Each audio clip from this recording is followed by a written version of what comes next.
ito yung gagawin nyo. Ah, yan pala. Akala ko yan. Cappuccino. Yan pala yung gagawin natin. Yung yan, hindi yan. Ay, yun. Akala ko nga yun. Ice latte. Ice latte na. So dito, kailangan nyo ng shaker. Ito. Shaker, kailangan. Kailangan nyo ng Ice shaker. cappuccino to. So, same pa rin yung amount ng milk. So, dahil 16 ounces ang gamit natin, lahat ng milk natin is 120 ounces. Ngayon, gagawin nyo for example, yung pinakamalaki, ano ba yun? 20 ba yun?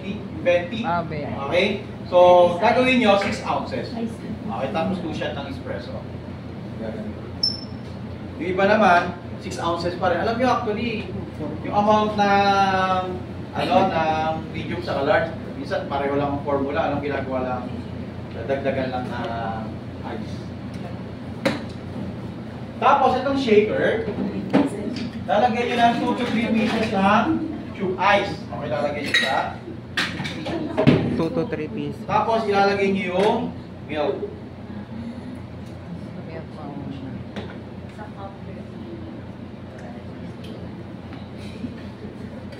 Ah, shake pa pala natin.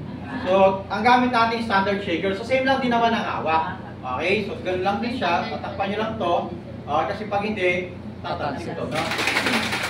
So, ang purpose nito para ma-frost yung milk.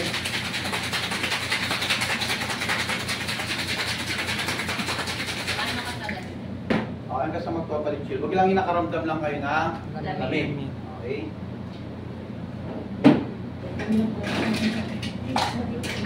So, nag-add lang ako ng 2 pieces. Okay, kasi meron na itong ice. So, lalagay niyo yung espresso. So, kahit ano naman po mauna, is either sugar syrup or espresso. Okay, kasi mag-mix naman po yan. Sugar syrup. Okay, then, saka nyo ilalagay yung ayan.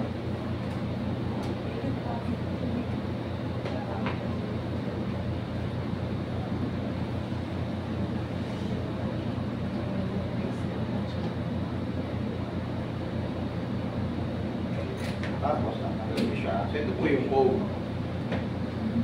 Okay. So, ang gagawin nyo, isi-swirl nyo yan, ibabump nyo para mag-pop yung bubbles.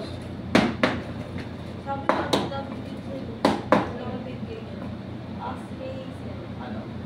Ilang times na kami. Ano? Jigger yung dami. Jigger lang? Hindi, wala kami jigger. Shot. Sa Shot glass lang. machine na kami. Hindi lang namin yung foam. Hindi mainit yun. Oo. Yung foam na let's kita what is that thing.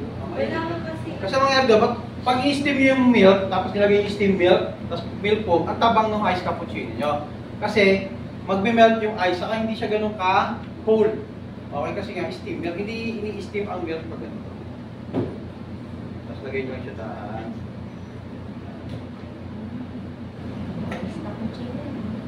Okay, so yan yung ating ice. Cappuccino. Yung foam bit ko rin mo. Ice cappuccino. Yan yung gagawin natin, Shake. So, kahit ano po ba? Alin? Yung ano lang, dapat mauna lagi lang yung espresso sa kayo Sugar. Tapos hindi pwedeng kahit ano mo. Pag nauna ang foam, hindi na siya maganda. Kumbaga paano yung procedure na ginawa ko? Kumbaga doon na sa foam and milk. Thank you. So yun na sa group 3. So yun ako. Group 3 ako.